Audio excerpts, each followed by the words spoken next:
Bueno, mi nombre es Rubén y voy a tratar el tema 1 de las TICs, en concreto el software libre y el propietario. Para empezar a hablar de este tema, lo normal sería primero saber y ser conocedores de lo que es el hardware. El hardware es el conjunto de componentes que integran la parte material de una computadora, es decir, la parte física, lo que podemos tocar y palpar.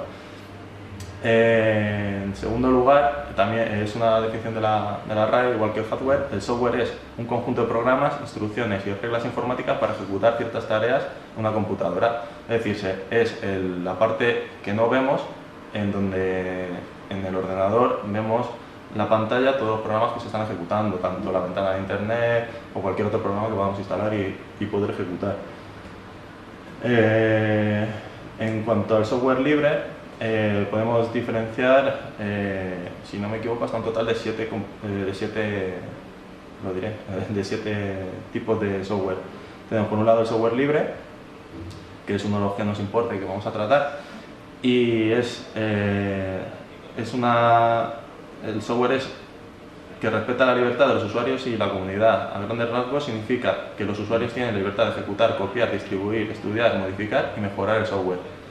Esto es una definición que da la propia GNU, que es uno de los principales artífices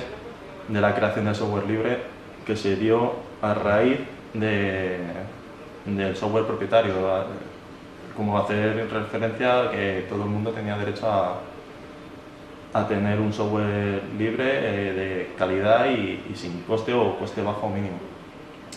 Los principales artífices de este tipo de software son Richard Stallman, que es el creador del software libre, junto a Linus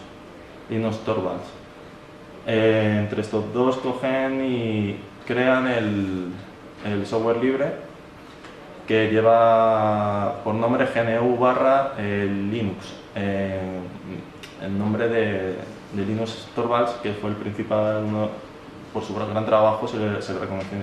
reconoció dentro del nombre del propio programa del sistema operativo. En cuanto al software libre, se basa sobre 4 tipos de libertades, que van numeradas de 0 a 3, y que son nombradas así por parte de GNU, de Richard Stallman, y que son libertad 0, libertad para ejecutar el programa, sea cual sea nuestro propósito. Libertad 1, la libertad de estudiar cómo funciona el programa y cambiarlo para que haga usted lo que quiera. El acceso al código fuente, en este caso, es una condición primordial para poder acceder a él. La libertad 2, la libertad de distribuir copias para ayudar a su prójimo, es decir, cualquiera puede distribuir el software libre para poder ayudar a cualquiera en el aspecto de que pueda tener este tipo de sistema sin coste ninguno también. Y la última, la libertad 3, la libertad de distribuir copias de sus versiones modificadas a terceros. Esto quiere decir también que tiene que tener disposición a poder acceder al código fuente, porque si no, no se puede modificar dicho código. En cuanto a ejemplos de software libre, podemos ver Unix, que fue en su primer momento, pero luego vimos cómo cambia a su forma de pago, pero inicialmente no tenía ese tipo de coste. Así más ejemplos podemos ver en cuanto a exploradores, Mozilla Firefox, la propia GNU, que es igual que Linux, que es el sistema operativo al que pertenece, Notepad+, OpenOffice, Eraser, Syriza y Tomcat. Este tipo de software libre va bajo el otro concepto también dado por Richard Stallman, que es copyleft. Es como el copyright, pero tiene el icono que no está registrado como tal, pero se suele usar como referencia el mismo icono de la C de copyright, pero inversa, mirando hacia la izquierda. Es el copyleft, que se basa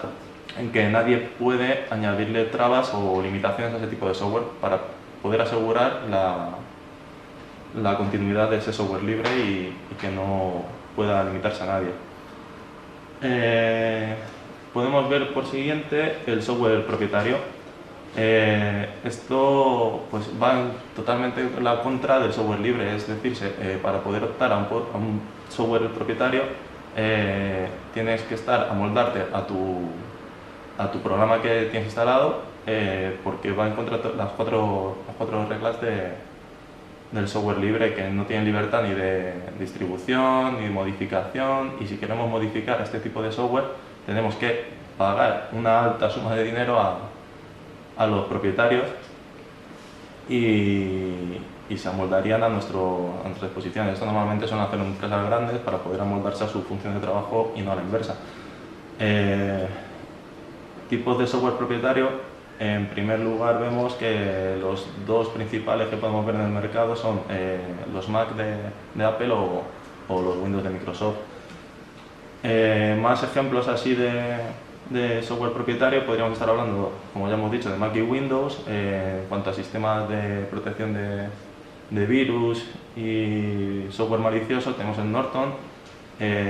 un navegador que es el de Mac, por ejemplo, Safari, o tenemos más en el aspecto de Microsoft Office, que es una oficina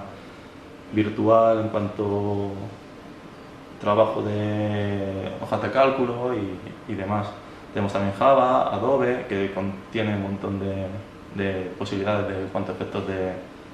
de vídeo, imagen, como Photoshop o Premiere, y el AutoCAD, que es para diseño gráfico. ¿Qué ventajas tiene el software libre frente al propietario? Pues, por ejemplo, lo que hemos dicho en cuanto a las libertades, las 4 libertades que hemos mencionado, pero también tiene otro tipo de libertad, otro tipo de beneficios, que no tiene coste, tiene acceso al código fuente, como ya hemos mencionado, para poder modificarlo, acceso y mejoras inmediatas, se supone que es un bien común para toda la sociedad de usuarios que quieran optar a él, y menor limitación en el hardware, es decir, el hardware puede ser una limitación en el aspecto de que si estamos hablando de software propietario, pero en cuanto al software libre se puede amoldar, hacer las correcciones necesarias para poder optar a él y tener en cualquier dispositivo como tablets, ordenadores o cualquier otro tipo de hardware que sea a lo mejor muy antiguo, también se le puede moldar y no requiere de otra cosa. Y otro punto más beneficioso que se puede evitar es el software malicioso, en el aspecto de que el software malicioso es aquel que está ahí puesto a propósito de los fabricantes, y como no tenemos acceso al código fuente, nos pueden estar observando, vigilando todos los datos que tengamos dentro de la máquina. De esta manera, como conocemos el código fuente, podemos acceder al código fuente y quitar ese tipo de software, quitar lo que no nos sea necesario. Las desventajas que puede tener: es necesario saber utilizar el código fuente, como es lógico, pero por contra tienes la posibilidad, que también es un pequeño inconveniente, de contratar a alguien especializado para ello. Evidentemente no nos va a costar igual que si tenemos que pagar por un software propietario y modificarle, porque es una suma muy alta de dinero, como hemos dicho antes. No tiene garantía de autor, las interfaces gráficas todavía pueden ser mejorables, pero están a día de hoy cada vez más avanzadas. Y en el aspecto de poder entender este tipo de software, es más dificultoso para los novatos poder aprender este tipo de software, porque no es más habitual y quien más o menos ha visto otros tipos de software propietario, como pueda ser Apple o de Microsoft. Ventajas que pueda tener el software propietario, por ejemplo, aunque parecen pocas, tienen algunas que sí son buenas tener, aunque no son vitales. El control de calidad, evaluaciones de pruebas, personal muy cualificado que entra a trabajar en ese tipo de empresas, y aplicaciones muy depuradas para ese tipo de sistemas operativos. Por contra, todo lo que hemos visto del software libre es en beneficio, es el equivalente en la contra del propietario, porque estamos obligados a un pago, el código es cerrado, el creador determina a qué plataformas, con lo cual ya nos está limitando, se va a aplicar ese tipo de software, con lo cual ya, si tenemos un tipo de software de dispositivo al que no se le va a volver a aplicar una mejora ese software, nos estamos quedando rezagados hacia atrás y no podemos meterle más evolución. Y por último, puede incluir lo que hemos dicho del software malicioso, que pueden estar, muchas veces se pone a propósito